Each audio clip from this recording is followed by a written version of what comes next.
Assalamu alaikum everyone. Welcome to a very important and critical lecture of CSS Pakistan Affairs Crash Course. Today we are going to address a very important issue जो कि constitutional history of Pakistan है. Constitutional history of Pakistan एक ना कि सिर्फ एक अपने अंदर एक journey है और एक understanding है, इसकी अपनी nuances हैं, but it has a great impact on what happened in Pakistan afterwards with democracy, with civil military relationship, with other dimensions of the whole conversation.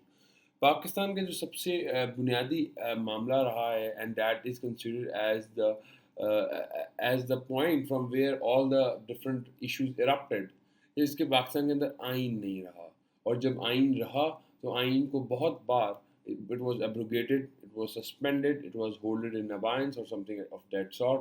Basically इसको साइड पे रखा गया और इसके ओवर एक्स्ट्रा कॉन्स्टिट्यूशनल स्टेप्स लिए गए और इसको इसकी हदूद से तजावुज़ किया गया। From the starting point, we will look at in this lecture we will be looking at Qaid-e-Azam and the Constitution of Pakistan primarily. Then we will be looking at what was the Constituent Assembly of Pakistan, उसका mandate क्या था, कैसे वो erupt सामने आई हमारे पास. Then it was considered hindrances to the constitution making process. What were the main challenges that the constitution makers faced? And then we will be looking at Basic Principles Committee जिसने मुख्तलिफ सिफारिशात पेश की 56 के आइन से पहले, dissolution of the Constituent Assembly and following years in the constitutional history. कायद आज़म की कुछ कोटेशंस ऐसी हैं that has helped the constitution makers to get into the right frame. कायद आज़म ने अपनी हर कोटेशन के अंदर कोई एक से दो बुनियादी प्रिंसिपल्स को क्लियर कर दिया और स्टैब्लिश कर दिया आने वाले वक्त के लिए, आइन के लिए। फरमाया he said it on the 11th August 1947, Pakistan 14 अगस्त 1947 को मार्ज़ वजूद में आया एंड उससे 3 दिन कबल 11 अगस्त 1947 को कॉन्स्टिट्यूशन असेंबली का पहला सेशन हुआ। कायद आज़म फरमाते हैं, we are starting in the days when there is no discrimination, no distinction between one community and another, no discrimination between one caste, no discrimination with one community and another, and no discrimination between one caste or creed and another. We are starting with this fundamental principle that we all are citizens and equal citizens of one state. जो पूरी याद कर सकते हैं quotation please पूरी याद करें, जो नहीं याद कर सकते they must remember this sentence. कायदे आज़म ने इसके अंदर एक basic principle of equality establish कर दिया कि जो हमारा कॉन्स्टिट्यूशन है that will be based on equality and that will make sure कि इक्वालिटी प्रिवेल्स, जिसे उर्दू में जो इस्लामियात की बुनियादी लैंग्वेज मसावात कहा जाता है। The first thing Qaid Azam established about the constitution making and the political the process, the political systems that are going to be established as a result of this constitution was based on equality. Number two, the constitution of Pakistan has yet to I don't know ultimately okay. The constitution of Pakistan has yet to be framed by the Pakistan Constituent Assembly. I do not know what the ultimate shape of this constitution is going to be, but I am sure that it will be of democratic type, okay, and embodying the essential principles of Islam. Essential principles of Islam. So basically, in इसमें कायदे आज़म ने दो चीज़ों को वाज़े करवा दिया. First, that the constitution will be democratic. There will be no doubt about it. And the second thing, it will be Islamic in nature. It means that Islam will be the hallmark of the constitution. The constitution जहाँ पे equality पे based है, वहाँ पे constitution democratic है और Islamic है. अगला पॉइंट में कहते हैं, let us lay the foundation of democracy on the basis of true ideals, Islamic ideals and principles. Our Almighty has taught us that our decisions in the affairs of the state shall be guided by discussions and consultations. इसमें कहते हैं तुमने clear principle of shura establish कर दिया. When we read about governance in Islam and Islamic studies, we also talk about these things. जिसके अंदर हम basically बात करते हैं कि इस्लाम जो है वो एक जमहूरियत की बात करता है, इस्लाम शूरा की बात करता है, इस्लाम का एक पूरा इक्वालिटी पे बात करता है. तो सिमिलरली कायद आज़म ने कॉन्स्टिट्यूशन ऑफ पाकिस्तान के लिए 4 बेसिक प्रिंसिपल जो हमने इसमें से डिडक्ट किए हैं और आपने इनको हेडिंग्स यही बनानी है कि कायद आज़म की कौन सी कोटेशन में हमें कौन सा प्रिंसिपल मिल रहा है. तो पहले में इक्वालिटी इस्टेब्लिश हुई, दूसरे में democracy and Islamic nature of the constitution establish हुई एंड फोर्थ में it establish based on consultations शूरा. Let's now look at what Constituent Assembly was. Constituent Assembly was formed under the Indian Independence Act 1947. ये वो Independence Act है जिसके नतीजे में 2 हिस्से बने. There were 2 functions of it: to frame the Constitution A, okay, and to act as the federal legislative assembly parliament, यानी कि कॉन्स्टिट्यूशन असेंबली के मैंडेट दो चीज़ों का था। एक तो उसने नया आइन बनाना था टू फ्रेम द कॉन्स्टिट्यूशन, और दूसरा उसका मैंडेट ये था to act as a federal legislative assembly parliament, यानी कि जो आज पार्लियामेंट में बिल्स पास होते हैं, जो आइन साजी होती है, जो वक्त की ज़रूरत होती है पार्लियामेंट की, वो रोल भी यही अदा करेगी और साथ में कॉन्स्टिट्यूशन भी यही बनाएंगे। The assembly consisted of 69 members. The first session of the assembly took place 3 days before the independence of the country, 11th August 1947, as told before। जो कायदे कोटेशन है वो प्राइमरली 11 अगस्त 1947 के गुफ्तगू से ही है mostly. Constituent Assembly passed the objective resolution as its first milestone on March 12, 1949। जो पहला माइलस्टोन अचीव किया था इस कॉन्स्टिट्यूंट असेंबली में, दैट वाज ऑब्जेक्टिव रेजोल्यूशन, जिसके अंदर 9 प्रिंसिपल्स एस्टैब्लिश हुए थे। The first one was that the sovereignty belongs to Allah, and they will, number 2, to govern is an amana that is trusted by Allah, and it has to be executed within the Islamic framework and some that और federal nature होगी constitution की। उसके अलावा right of non minorities को safe guard किया जाएगा। Everyone will be given equal and due rights. Islamic lifestyle को promote किया जाएगा। इस तरह के 7 8 से 9 पॉइंट्स हैं that constitutes objective resolution. Objective resolution पहले दोनों कॉन्स्टिट्यूशन का भी हिस्सा थी और अब हमारे इस कॉन्स्टिट्यूशन का भी हिस्सा है। It is the part of the preamble of the constitution of the constitution of 1973 as well. Okay, what were the hindrances to the constitution making process? This is the main point कि मसाइल क्या थे। सबसे पहली बात, इसको समझने से पहले ये ज़रूरी है कि आप 1947 में मर्द वजूद में आते हैं, एंड आपका पहला कॉन्स्टिट्यूशन जो दुनिया पाकिस्तान में स्टैब्लिश होता है वो 1956 में होता है। दीज आर गुड 9 ईयर्स, 9 साल आप बगैर कॉन्स्टिट्यूशन के फंक्शन करते हैं। India on the other hand 1949 नवंबर 1949 को उनका कॉन्स्टिट्यूशन बन जाता है, and it got ratified, it got implemented in January or February, January 1950, so it gets established around January, February, and this is how India has gone through the constitutional process. Pakistan on the other hand 1947 से 1956 तक मुख्तलिफ 1949 में we got to the objective resolution, but we were not making some substantial progress, and there were reasons why we were not making. Number one, character of the constitution vis-a-vis scope of Islam. There was a debate in the conversation कि किस तरह से constitution के अंदर इस्लाम को रखा जाए, और अब देखें और इस्लाम का क्या हिस्सा होगा। आप में से जो शायद जानते हैं कि एक पाई चार्ट ये होता है कि अगर फर्ज करें देयर आर 3 एम्प्लॉइज़ एक कंपनी के अंदर, और एक एम्प्लॉय की सैलरी जो है टोटल सैलरी की 50% है, और बाकी एम्प्लॉइज़ की सैलरी टोटल कंपनी की जो सैलरीज है उनकी 25% है, तो ये इसका पाई चार्ट बनेगा। दिस पाई चार्ट शोज़ कि एक बंदे इसकी 50% शेयर है, इसका 25% शेयर है, इसका 25% शेयर है। जब कॉन्स्टिट्यूशन का पाई चार्ट बन रहा था तो इट वाज नॉट श्योर कि इस्लाम का क्या होगा। क्या इस्लाम का 100% शेयर होगा, 30% शेयर होगा, 50% होगा, कितना होगा, what was the share of Islam. और इसमें एक बहुत बड़ी क्रिटिकल चैलेंज ये भी था कि we have talked about in our Islamic studies के लेक्चर में that there is a whole concept of इज्तिहाद। अनफॉर्चुनेटली इस्लाम में इज्तिहाद ख़त्म हो गया और इज्तिहाद की बजाय मुसलमान चले गए। Being rather than being मुज्तहिद they became मुक़ल्लिद। they went rather than doing इज्तिहाद they started doing तक़लीद। इज्तिहाद से मुराद ये है कि जब नए मसाइल आए, नए हालात पैदा हों तो उनके ऊपर इज्तिहाद किया जाए, उनके ऊपर नए सॉल्यूशंस पैदा किए जाएँ, एक फ्रेमवर्क हो कि एक एक एक डेवलपमेंट हो इन दैट साइड। लेकिन इस्लाम के अंदर वो भी नहीं थी। तो it was a it was chaotic, it was disturbing for the constitution makers कि हम कैसे इस्लाम के स्कोप को एडजस्ट करें और डिफाइन करें vis-a-vis our approach towards democracy and other compliances that needs to be done in the global framework. अच्छा, next second point was representation in the federal legislature of the geographical regions. अब पाकिस्तान दो उस वक्त regions में divided था, western Pakistan और eastern Pakistan. Debate ये थी कि जो वफाकी असम्बली है, फेडरल लेजिस्लेचर है, उसमें कितनी कितनी सीटें किसको कैसे कैसे दी जाए। फेडरल लेजिस्लेचर अगर 2 हाउसेस का होता है तो दोनों हाउसेस में कितनी कितनी सीटें दी जाएँ। इसके बारे में बाद में प्रिंसिपल ऑफ पैरिटी रखा गया। प्रिंसिपल ऑफ पैरिटी ये होता था कि दोनों की इक्वल सीट्स दी जाती थी, एंड लेकिन उसका मसला ये था कि principle of parity does not make sense कि अब उसकी एक वजह थी। अब वजह ये थी कि जो आपका ईस्ट पाकिस्तान था उसकी जो पॉपुलेशन थी वो ज़्यादा थी, जो बंगाल है अब, जो बांग्लादेश है अब। इसकी पॉपुलेशन ज़्यादा थी, हमारी पॉपुलेशन कम थी। अगर हमारा कॉन्स्टिट्यूशन डेमोक्रेटिक है तो it should give them more seats, लेकिन ऐसा नहीं हुआ अनफॉर्चुनेटली। और प्रिंसिपल ऑफ पैरिटी 56 में भी रहा, 62 में भी रहा, और इसको हमने बराबर रखा, and then we have seen के फॉल डाका हुआ 71 का। तो 71 के ढाका के फॉल ऑफ ढाका से पहले बहुत सारी ऐसी रीजंस थी जिसकी वजह से फॉल ऑफ ढाका हुआ, और उसमें से एक बहुत बुनियादी रीज़न ये थी कि हमने उनकी ड्यू राइट को उनके due human right democratic right को हमारे किसी आइन ने कंसिडर नहीं किया। तो इसके ऊपर बहुत सारी बहस रही। आगे हम अभी बेसिक प्रिंसिपल्स कमेटी पढ़ेंगे जिसकी 3 डिफरेंट रिपोर्ट्स हैं। पहली 2 रिपोर्ट्स के अंदर ये मसला हैंडल नहीं हुआ था। लेकिन जब मोहम्मद अली बोगरा फार्मूला आया तो उसमें मसला हैंडल हो गया। लेकिन अनफॉर्चुनेट हुआ कि मोहम्मद अली बोगरा जो है वो मटेरियलाइज़ नहीं हो सका, और जब 56 का आइन बना तो फिर लोगों ने इसको प्रिंसिपल ऑफ पैरिटी पे चला दिया। That was not democratic.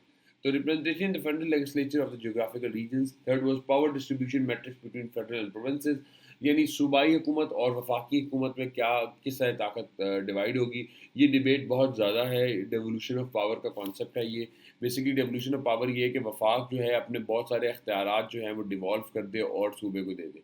ये पाकिस्तान और ये एक फेडरल स्टेट में होता है। जिस स्टेट में ये नहीं होता वो यूनिटरी स्टेट होती है। India is a unitary government, Pakistan is not a unitary government, Pakistan is a federal government. और हमारे यहाँ इसका सबसे जो आजकल के करंट दौर में जो सबसे इसके ऊपर काम सब्सटेंशियल हुआ है वो 18वीं तरमीम हुई है, जिसके ऊपर आप सब बहुत सुनते हैं। And that is a very important question that can come into your exam. 18वीं तरमीम क्या है और 18वीं तरमीम की अपनी क्या डेवलपमेंट्स हैं। तो power distribution matrix between federal and provinces ये उस वक्त एक बहुत बड़ा इंपॉर्टेंट इशू बना था। The language issue, language issue में ये था कि उर्दू और बंगाली में से कौन सी नेशनल लैंग्वेज बनेगी। अब इसके ऊपर कायद-ए-आज़म ने एक स्टांस लिया था। कायद-ए-आज़म सेड कि उर्दू ही बनेगी। उसके ऊपर चंद लोगों ने इसको पुश करते रहे, लेकिन बाद में 50 जब बेसिक प्रिंसिपल कमेटी की सेकंड रिपोर्ट आई तो उसमें इस चीज़ को एक्सेप्ट कर लिया गया कि उर्दू और बंगाली दोनों नेशनल लैंग्वेज होंगी। और फिर बाद में 56 में भी इन दोनों नेशनल लैंग्वेज बनाया गया। एक ये लैंग्वेज इशू रहा, लेकिन इसको जब बाद में इसको हल भी कर दिया गया, लेकिन एक उनके अंदर पहले एहसास पैदा हो गया जो हम ईस्ट पाकिस्तान के अंदर पाकिस्तानी थे that are now belong to Bangladesh. उनके अंदर ये चीज़ पैदा हो गई कि they do not give us the due representation, democratic due representation, and they are even stubborn और रिजिड टुवर्ड्स लैंग्वेज। तो दैट वाज अनदर इशू। उसके अलावा भी और भी बड़े एक मल्टी डायमेंशनल इशू थे, and that was more related to the concept of के कैसे इन्होंने उस चीज़ के ऊपर जो आपकी इकोनॉमिक सूरत हाल थी, शेयर ऑफ सर्विसेज थी, वो क्या थी, वो उसके और डायमेंशन भी हैं। लेकिन कॉन्स्टिट्यूशनल डायमेंशन देखें तो language issue was another thing. And the last was debate on the framework of separation of power. कि लूज सेपरेशन ऑफ पावर होगी, यानी पार्लियामेंट्री सिस्टम होगा या प्रेसिडेंशियल सिस्टम होगा, स्ट्रिक्ट सेपरेशन ऑफ पावर्स होगी। Basically एक स्टेट के अंदर 3 ऑर्गन्स होते हैं, एग्जीक्यूटिव, जुडिशरी, लेजिस्लेचर। लेजिस्लेचर जो है it make laws, judiciary trial the cases on the basis of law, executive to implement law. अब होता ये है कि जो होती हैं स्ट्रिक्ट सेपरेशन ऑफ पावर, उसमें तीनों अलग अलग होती हैं। they do not share anything. They are different organs and they have their own domains to work in.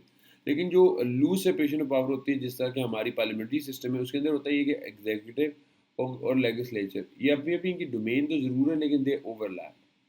ये जो इनका आ रहा है they shows their overlap. Judiciary जो है वो ओवरलैप नहीं करती, जुडिशरी स्टेज अवे।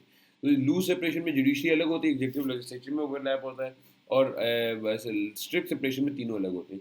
इसके ओवरलैप से मुराद ये है कि जो हमारा प्राइम मिनिस्टर है that needs to be inducted as MNA. वो पहले एमएनए बनता है, एमएनए बन के वो असेंबली में जाता है, असेंबली में जाके वो वोट लेता है, वोट लेके हाउस ऑफ लीडर बनता है, और हाउस ऑफ लीडर बन के वो प्राइम मिनिस्टर बनता है। ये जो प्रोसेस है, जबकि अमेरिका के अंदर जहाँ प्रेसिडेंशियल सिस्टम है वहाँ पे लेजिस्लेचर वाले अलग आते हैं और प्रेसिडेंट के बिल्कुल अलग डायरेक्ट इलेक्शन होते हैं वो भी इनडायरेक्ट हैं, रिलेटिवली होते हैं, इलेक्टोरल कॉलेज के कॉन्सेप्ट है, लेकिन आप इसको डायरेक्ट ही समझें। वो एक हल्की सी नुआंस एक टेक्निकलिटी रखी हुई है, लेकिन वो टेक्निकलिटी से बिल्कुल सेपरेशन ऑफ पावर कॉम्प्रोमाइज़ नहीं होती। वहाँ पे एग्जीक्यूटिव का जो वोटिंग है, एग्जीक्यूटिव के लिए जो अलग से जो लोगों का वोट है वो अलग से होता है, और लेजिस्लेचर में जो लोग जा रहे हैं, जो एमएनए एमपीज जो उनके पार्लियामेंटेरियंस बन रहे हैं, वो अलग बन रहे हैं। तो दिस वाज द डिबेट। उसके बाद एक बहुत इंपॉर्टेंट इंस्टीट्यूशन कायम किया गया that is known as basic principles committee. इसका the basic principle committee was a specialised committee set up in March 1949 by Khwaja Nazimuddin on the advice of prime minister lieutenant Khwaja Nazimuddin. उस वक्त हमारे ही was speaker of the constituent assembly. It was formed right after objective resolution. जब objective resolution आ गई तो ख्वाजा नाज़मुद्दीन ने under the guidance of prime minister Liaquat Ali Khan एक कमेटी बनाई that is known as basic principles committee. There were 24 members in the committee. Committee was subdivided into 3 subcommittees. इसके 24 members थे। हमने पीछे भी देखा कि total 69 members of the constituent assembly थे, उनमें से 24 लोगों को इन्होंने एक कमेटी की शक्ल दे दी। उस कमेटी को फिर 3 हिस्सों में डिवाइड किया। Sub committee on federal provincial constitution, sub committee on franchise and sub committee on the judiciary.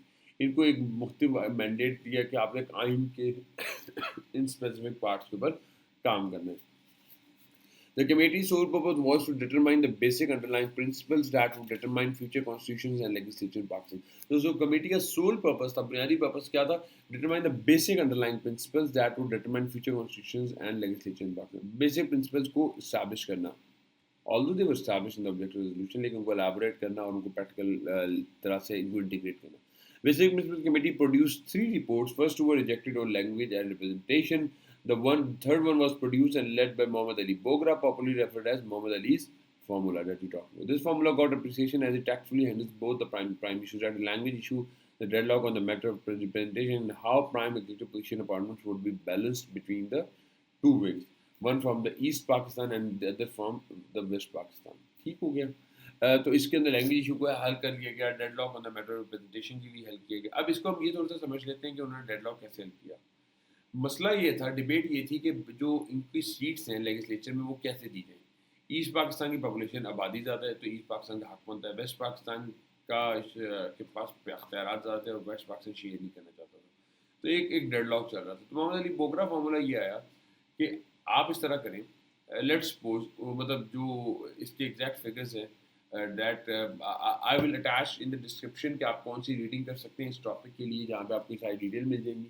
लेकिन लेट्स सपोज, तो उन्होंने कहा कि इनको अगर ये अपर हाउस है, ठीक है, this is the upper house and this is the, नहीं sorry, this is the upper house and this is the lower. East Pakistan की अपर हाउस में फर्ज करें 10 सीटें, वेस्ट पाकिस्तान की अपर हाउस में फर्ज करें 40 सीटें, लोअर हाउस में ईस्ट पाकिस्तान की जो है वो 165 सीटें, 165 हो गई, 55, 45, 35, 25, 35, 135, ओके, 6, 7, 4, 5, 6, ओके, एग्जैक्टली. अब उन्होंने कहा कि लोअर हाउस में on the basis of population तो ईस्ट पाकिस्तान की 165 बनती है और वेस्ट पाकिस्तान की थोड़ी बनती है, 135 बनती है, तो इस तरह से डिवाइड कर दें. जबकि अपर हाउस में on the basis of provinces देनी चाहिए, तो इनको 40 दे दें, इनको 10 दे दें, दोनों की सीटें मिला जुला के होंगी 175. तो इस तरह हम जो है इस चीज़ को बैलेंस कर देते हैं कि दोनों को बराबर सीटें भी मिल गई, लेकिन प्रिंसिपल ऑफ जो रिप्रेजेंटेशन है वो भी काउंटर होगी. एक तो उन्होंने ये वाला मोहम्मद अली बोगरा फॉर्मूला दिया. आज भी ये है कि पंजाब की सीटें लोअर हाउस में नेशनल असेंबली में ज़्यादा होती है ड्यू टू इट्स पॉपुलेशन, लेकिन अपर हाउस में all the houses get the equal representation. The upper house is Senate refers to the state, and the lower house is more sort of the legislature or loan ki awaaz and nation and everything. Third one was produced by and led by Muhammad Ali Bogra formula, popularly referred as Muhammad Ali's formula. Muhammad Ali Bogra, sorry, popularly referred as Muhammad Ali's formula. The formula got appreciation as it tactfully handles both the prime issues, that is language issue. मैं जिस दोनों language consider कर लिया, the deadlock on the matter representation जो मैंने आपको explain कर दिया है, and how prime executive positions appointment would be balance between the two wings. यानी उन्होंने ये एक और चीज़ स्टैब्लिश कर दी कि अगर प्रेसिडेंट ईस्ट पाकिस्तान से है तो प्राइम मिनिस्टर हमेशा वेस्ट पाकिस्तान से होगा, अगर प्रेसिडेंट वेस्ट पाकिस्तान से तो प्राइम मिनिस्टर ईस्ट पाकिस्तान से होगा. ये नहीं हो सकता एक वक्त में प्रेसिडेंट और प्राइम मिनिस्टर दोनों एक ही विंग से हो. तो ये भी उन्होंने स्टैब्लिश कर दिया. उसके बाद लेकिन अनफॉर्चुनेटली ये हुआ जिस तरह के पाकिस्तान में मतलब एक हिस्ट्री के अंदर हम देखते हैं कि हर एक अच्छी चीज़ जो है एक अनफॉर्चुनेट फेलियर की तरफ चली जाती है. ये Mohammad Ali Bogra formula went towards a failure और ये इंप्लीमेंट नहीं हो सका. The reason was on September 12, 1954 the constituent assembly curtailed the power of governor general. Constituent assembly ने जो उस वक्त गवर्नर जनरल थे उनकी पावर को कम कर दिया, और उनका साइनी हक था और उन्होंने साइनी हक को इस्तेमाल करते हुए उनकी पावर को कम किया. नंबर वन, उन्होंने क्या, dismiss a ministry joining the confidence of the legislature. ऐसा कोई मिनिस्टर और किसी भी मिनिस्ट्री के अंदर वो इंटरफेयर नहीं कर सकते जो कि लेजिस्लेचर यानी कॉन्स्टिट्यूएंट असेंबली उसके हक में हो, कॉन्स्टिट्यूएंट असेंबली का वो कॉन्फिडेंस एंजॉय कर रही हो, और गवर्नर जनरल सोली अपनी बाइसेंस के ऊपर उसको डिसमिस नहीं कर सकते किसी भी मिनिस्टर को. नंबर वन, उन्होंने कहा कि ये नहीं कर सकते, इससे पहले कर सकते थे. तो मिनिस्टर गवर्नर जनरल चाहता तो वो किसी भी असेंबली को किसी भी मिनिस्टर को फारिग कर सकते, वो नहीं करेंगे. अब number two, nominate his own prime minister serve in his own terms. तो वो कोई एक अपना प्राइम मिनिस्टर सर्व नहीं अपना प्राइम मिनिस्टर नहीं नॉमिनेट कर सकते जो कि उन्हीं की टर्म में सर्व करे. तो यानी कि उनका जो कंट्रोल है एग्जीक्यूटिव के ऊपर उसको कम किया. Third, act independently and needed to act on the advices prime minister. कि अब जो गवर्नर जनरल ऑनवर्ड्स है वो प्राइम मिनिस्टर की एडवाइस के ऊपर चलेगा। ऐसा नहीं होगा कि he act independently without any check. तो उन्होंने एक एडवाइस प्राइम मिनिस्टर को फॉलो करना है। और जो आज भी हमारा प्रेसिडेंट ऑफ पाकिस्तान है वो यही सारी चीज़ें फॉलो करते हैं। गुलाम मोहम्मद शापरी रिएक्टर, Ghulam Mohammad was the governor general at the time. उन्होंने इसको इस चीज़ के ऊपर बड़ा रिएक्ट किया क्योंकि पावर उनकी डाइल्यूट हो रही थी and he was concerned and he dismissed the assembly on October 24, 1954. Speaker of the Assembly petitioned in Sindh High Court. The decision was challenged by the Federation of Pakistan in the federal court. अब हम in the next lecture we are going to discuss about कि जो इन्होंने ये steps लिए उसके बाद इस assembly को इन्होंने suspend कर दिया. After suspension, what happened and how it was pursued in the different assemblies. So stay tuned to the next lecture and where we will see a very important concept of doctrine of necessity और जहाँ से आगाज शुरू हुआ बहुत सारे आने वाले मसाइल का. See you in the next lecture.